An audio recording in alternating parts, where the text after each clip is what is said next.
Welcome back to Black Star Dove. Welcome back to my channel. Today's topic of discussion will be my thoughts on the whole Joe Budden podcast of him firing Rory and pretty much firing Maul. And DJ Academics, man.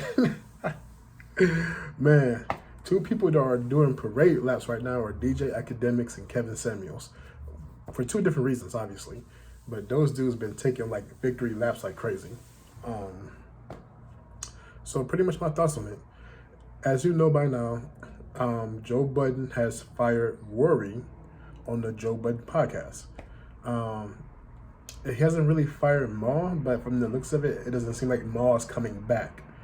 I listened to the whole episode.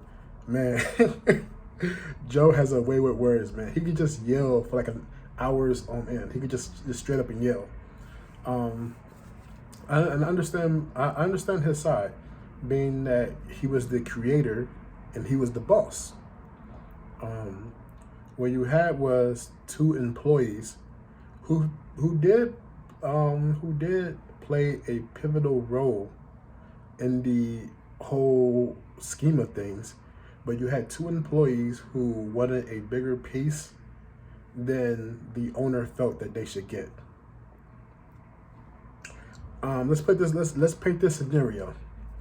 Let's say you opening up a restaurant, and this is your first restaurant.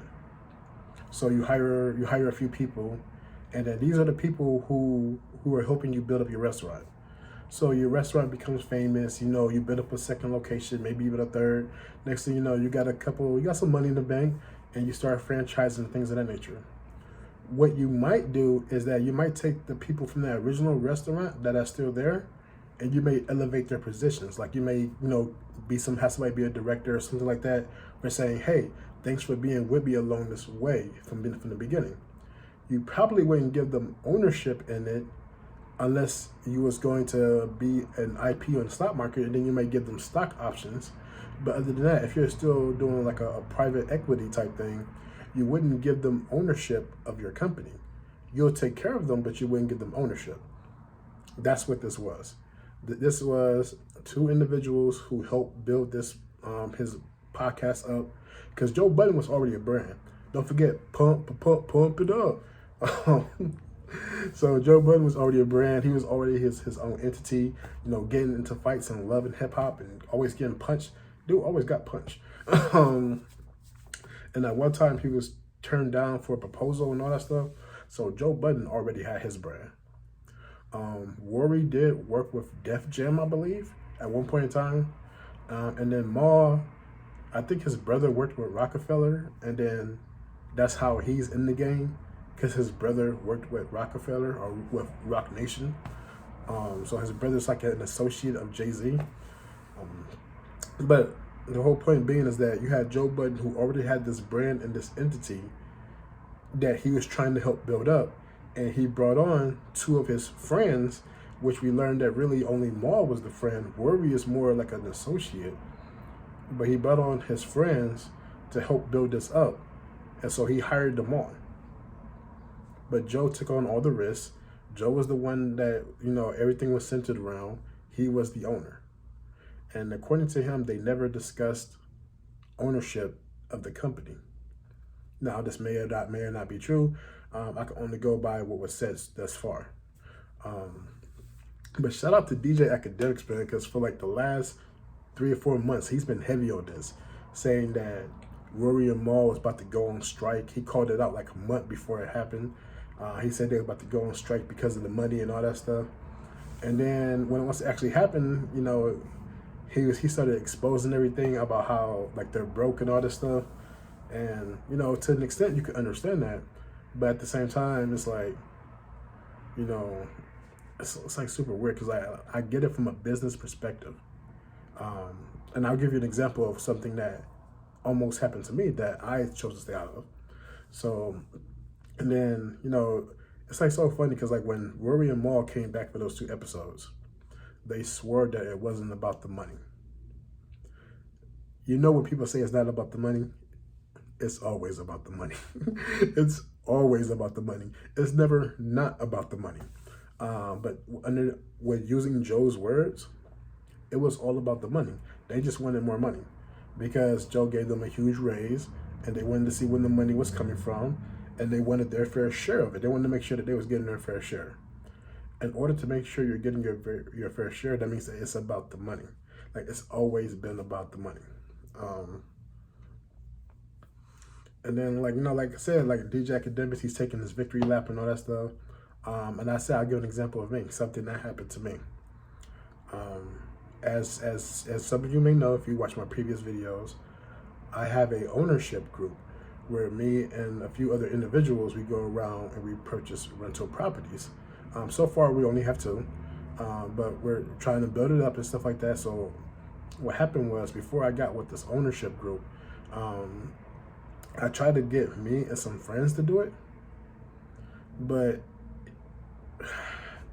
I could tell from the beginning it was going to be a disaster because no one wanted to do anything on paperwork. Everyone just wanted to be like, oh, you solid, you solid, you solid. Oh, let's just come together. We're all going to be solid. And I was like, oh, man, it's like, we've seen this enough times. We've seen this story happen enough times. 11 times, as a matter of fact. For all my old SpongeBob heads. 11 times, as a matter of fact. Mr. Krabs. But like I said, like I see where it was going down. And I was like, I seen this enough times to know if we don't have our paperwork in order, this shit is going to blow up in our faces. So I was the one that's trying to say, hey, let's just go get some things notarized. Let's go talk to an attorney. Let's make sure we get this thing as it's supposed to be. No one else really wanted to do it. I dropped out of it. So that way I could say, okay, let's preserve, because I'm still friends with these guys. Like, I'd rather us still be friends than for us to be business partners and then to end up hating each other because nothing was in writing. So long story short, I didn't join them, but I watched them from afar. So I watched them buy an old property.